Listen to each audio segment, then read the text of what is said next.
Albanese delivered his much anticipated speech at the United Nations today. And of course, that was one of the things he touched on about how Australia has recognised Palestine and what a virtuous country that makes us. Here's what he had to say about that.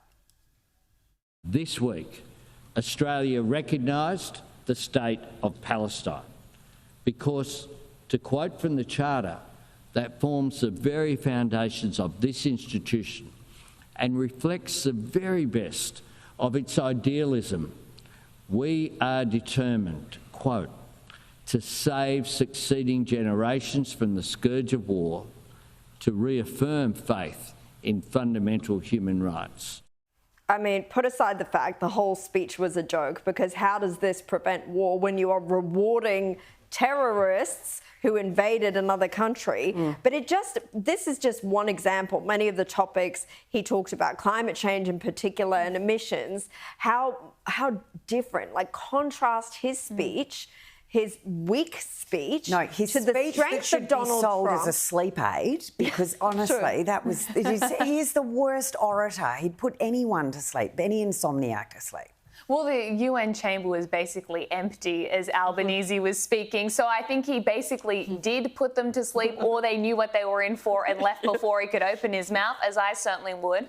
But you're right, and the way he says this is all about idealism. Well, idealism is one way to describe recognising a Palestinian state. Delusional is probably another, and thinking that's going to have any lasting benefit is just ridiculous. But this is what he had to say about climate emissions, of course, on his high horse.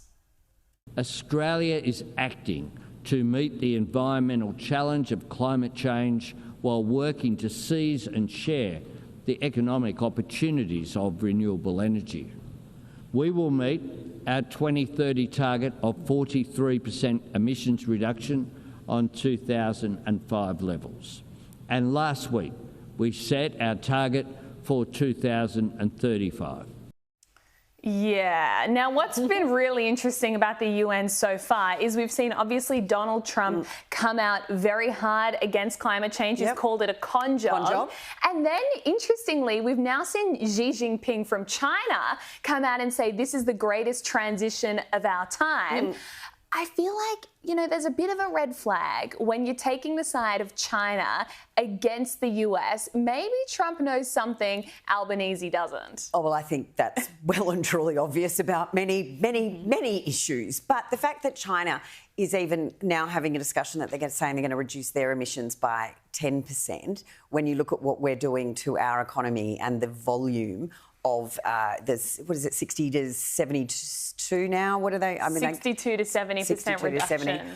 That's how enthusiastic I am about it, and actually believe we'll get there. And yet we continue to export our coal to countries like China. Does Albanese iron ore realise that the emissions still count when they're in other countries? We're like 1% of global emissions. Exactly. So it's China's up there with over a third of global emissions, yet they're able to go down by 10%, and that's going to be amazing. Yet we are going to kill our economy off and make sure no one are going to ever afford a power bill again.